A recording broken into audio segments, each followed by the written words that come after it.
Olá a todos, boa tarde. Vamos lá, vamos dar continuação ao nosso estudo do Kuzari. A nossa pergunta que a gente ficou ontem, não exatamente pergunta, a gente começou a responder, mas é a questão do Retagel. Se o pecado do bezerro de ouro realmente foi um pecado tão grande, tão problemático, de idolatria, ou não.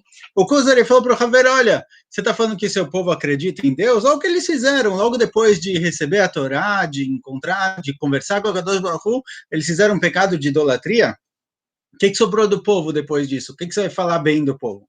Então, o Haver explica para ele duas coisas. Primeiro, ele fala que o Retegel não foi um pecado tão grande, como a gente viu ontem, certo? O que você imagina como um pecado enorme, um pecado impensável, que eles vão fazer idolatria logo depois de receber a Torá de Akadosh Baruch Hu, não foi tão grande assim. Não foi exatamente um pecado de idolatria, eles estavam simplesmente procurando um meio termo, um intermediário entre eles e Hashem, já que Moshe Rabbeinu não desceu, eles procuraram o que eles conheciam do Egito, que era o próprio bezerro de ouro.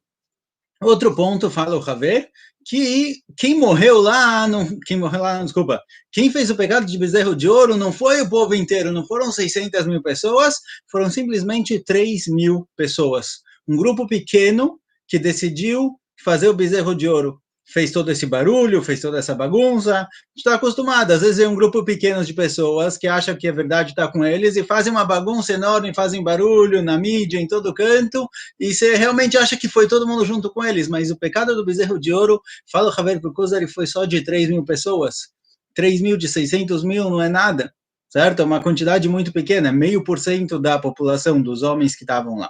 Então, uma quantidade pequena, um pecado pequeno, então não vai achar que foi uma coisa tão grande como você estava falando. E ele fala mais uma coisa interessante.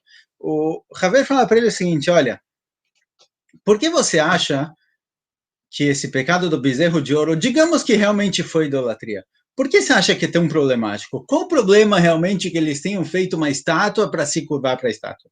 Ele fala para ele o seguinte, olha, para você isso é tão estranho, é tão inaceitável, por que você vive hoje em dia?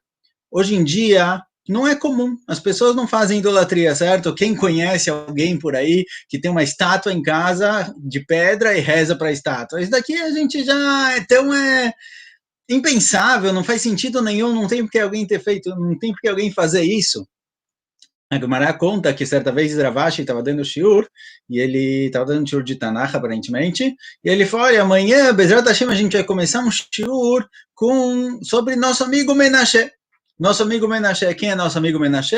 Era um dos reis de Bnei Israel que fez vários pecados e levou o povo a fazer idolatria. A Gemara conta que naquela noite, depois que ele falou isso, veio Menashe no sonho dele e começou a fazer para ele perguntas de Alahá, para ver se realmente ele era alguém que tinha conhecimento, e Ravashi sentiu mal, porque ele não sabia o que responder. E aí Ravashi falou, olha, mas me diz uma coisa, por que alguém tão sábio como você, assim Ravashi falou para Menashe, alguém sábio como você, que conhece tanta coisa, sabe mais do que eu, certo? Ravashi é quem escreveu a Gemara, ele era o Gdolador, não tinha ninguém maior que ele na geração. Falou, olha, se você me põe no bolso, falou Ravashi para Menashe, então como você fez idolatria? Menashe falou para ele, olha, se você tivesse na época, você ia levantar a borda da sua túnica para conseguir correr e não tropeçar no caminho para fazer idolatria. Olha, você não sabe o que as pessoas sentiam, o que as pessoas viviam naquela época.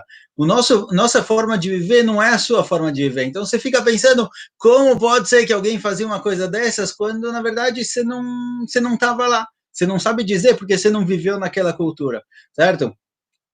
A gente imaginar antigamente as guerras romanas, ou pessoas saindo com espadas e matando os outros, a gente nunca imagina fazer uma coisa dessas, é uma coisa que para a gente é fora do comum, fora do normal, escravidão, várias coisas que hoje em dia a gente não vê como uma coisa completamente estranha, na época era normal. Então fala o Haver para o Kuzari, olha, você se pergunta como o povo judeu fez idolatria, era tão comum na época que não era algo tão ruim. Eles não viam isso como algo fora do comum, algo completamente problemático.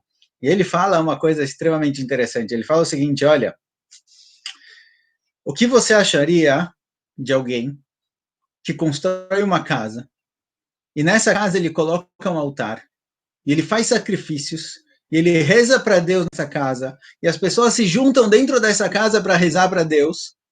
O que acha de uma pessoa dessas?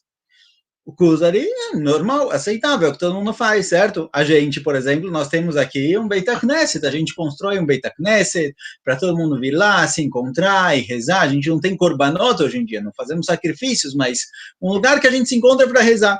Fala o Haver para o Kuzari, olha, saiba que do mesmo jeito que é proibido fazer idolatria, é proibido construir uma sinagoga para rezar. Na época do Tanakh, se alguém construísse uma sinagoga para se juntar lá, um grupo de pessoas para rezar, os reis tzadikim iam mandar mensageiros para dirigir a sinagoga.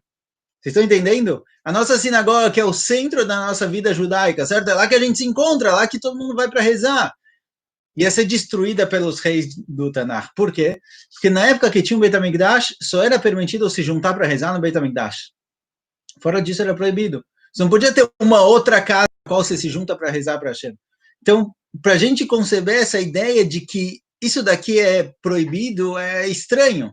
Hoje em dia, obviamente, é permitido, certo? A gente pode ter um Beit HaKnesset, não tem problema nenhum, mas na época do Beit HaMikdash, isso daqui era inaceitável. Você se juntar para rezar num lugar que não é o Beit HaMikdash?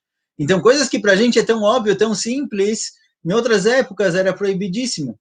Então, fala o Haver Purkuz, olha, o que você vê como uma proibição problemática, extremamente problemática de construir, de fazer uma idolatria, para eles era o comum da época, então isso não incomodava tanto. Aproveitando a questão do Beit HaKnesset, eu queria falar para vocês uma coisa que eu vi um dia desses. Alguém me mandou um vídeo de uns 10 minutos pelo WhatsApp, com um Dvar Torah interessante. Ele fala o seguinte, Bilam, quando Bnei Israel estavam no Egito, Balac ele chamou Bilam para amaldiçoar o povo. E quando Bilam tentou amaldiçoar Bnei Israel, ele não conseguiu. Tudo que ele tentava dar uma maldição, ele acabava fazendo uma brachá para o povo judeu. Então a gente encontra lá na Parashá de Balak várias coisas que Bilam deu para o povo. E a Gemara fala da linguagem das brachot, você entende o que ele queria dizer. Bilam queria amaldiçoar o povo e Hashem inverteu a maldição dele para uma brachá. Então tudo que você vê que Bilam queria amaldiçoar o povo, na verdade, toda a brachá que ele deu, na verdade ele queria que isso daqui fosse uma klalá, só que a Kadosh Baruch Hu mudou. Então, por exemplo, ele fala que ele... Aqui aparece na Gemara de Sanedrin, por exemplo. Ele quer que não tenha Shekhinah, que a Kadosh Baruch Hu não se conecte com o povo judeu, e vem a Brachá e fala que sim, a Kadosh Baruch Hu vai estar com a Israel. Ele fala em uma das klalot que o povo judeu, que eles não tenham campos, não tenham vinhedos, não tenham nada, e a Kadosh Baruch Hu faz que, pelo contrário, eles sim tenham. Todas as klalot de Bilam viraram, porém, quando a Israel saiu do caminho, a Israel se perdeu, as klalot sim realmente funcionaram. Então, a Klalá, por exemplo, que a Malchut, que o reinado de Bnei Israel não se mantenha, virou uma maldição no fim. No começo ela era uma brachá, quando a Israel estava seguindo o caminho correto, quando o povo judeu começou a pecar, essa Klalá, que a Kadosh Baruch Hu transformou em brachá de Bilam, voltou a ser uma Klalá e o Bnei Israel perderam o reinado. Fora teve uma Klalá de Bilam, que fala Gemara, que em nenhum momento ela vai mudar. Qual é aquela lá? Bilam rezou para que a Israel não tenha Batei Knesset e Batei Midrashot, que não tenham sinagogas e Batei Midrashot onde se estuda a Torá. E essa brachá de Bilam, que se transformou em uma brachá, nunca vai acabar. A Israel sempre vai ter Batei Midrashot e Batei Knesset. Pergunta o Kliakar, não, hoje em dia, perguntou esse rabino no Shur, e hoje em dia a gente perdeu a sinagoga, a gente teve que todo mundo sair da sinagoga, as sinagogas foram fechadas, a gente reza fora de casa, reza na varanda. Então, será que a Klalá de Bilam realmente aconteceu? Fala o Kliakar uma coisa incrível. O Kliakar fala o seguinte, olha, está escrito na Gemara que todas as Klalot de Bilam viraram brachá. Mas depois que Bnei Israel saiu do caminho, elas voltaram a ser Klalá. Fora uma. Sinagogas sempre vão ser uma brachá. Em nenhum momento essa Klalá de Bilam, para que Bnei Israel não tenham sinagogas, vai se transformar realmente em uma Klalá, uma maldição, e a gente vai perder nossa sinagoga. Então, o que a gente faz agora que a gente realmente perdeu? Fala o Kliakar o seguinte, olha, quando a Kadosh Baruch Hu, ele quer castigar o povo, quando existe uma Gzerá Bashamayim, que a Kadosh Baruch Hu decidiu que o povo tem que sofrer, tem que ser castigado, às vezes a gente não tem força para aguentar isso. Se isso acontecesse sobre a gente não ia aguentar. Então, o que a gente faz? Ele destrói a nossa sinagoga. Igual o Beit HaMikdash foi destruído para evitar que o povo fosse destruído, assim também, fala o Kliakar, às vezes pode ser que uma sinagoga vai ser destruída, ela vai perder a força dela para proteger o povo.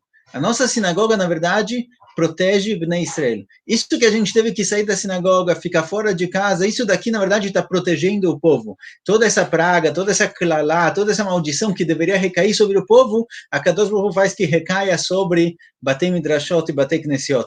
Então, na verdade, esses dias que a gente esteve fora da sinagoga, que a sinagoga ficou vazia, solitária, sem ninguém, isso daqui estava, na verdade, nos protegendo. Então, essa klalá de Bilam, ela em nenhum momento vai virar klalá, ela é sempre uma brachá. A saída da sinagoga, na verdade, foi necessária, foi uma brachá para proteger o povo, certo? Então, basicamente, é isso que fala o Haver. Fala o Haver para o Kuzari, olha, o que você pensa ser uma idolatria impensável, na época não era nada demais. O que para a gente hoje em dia uma sinagoga é algo positivo, algo aceitável, em outras épocas, na época do Tanakh, era algo proibido.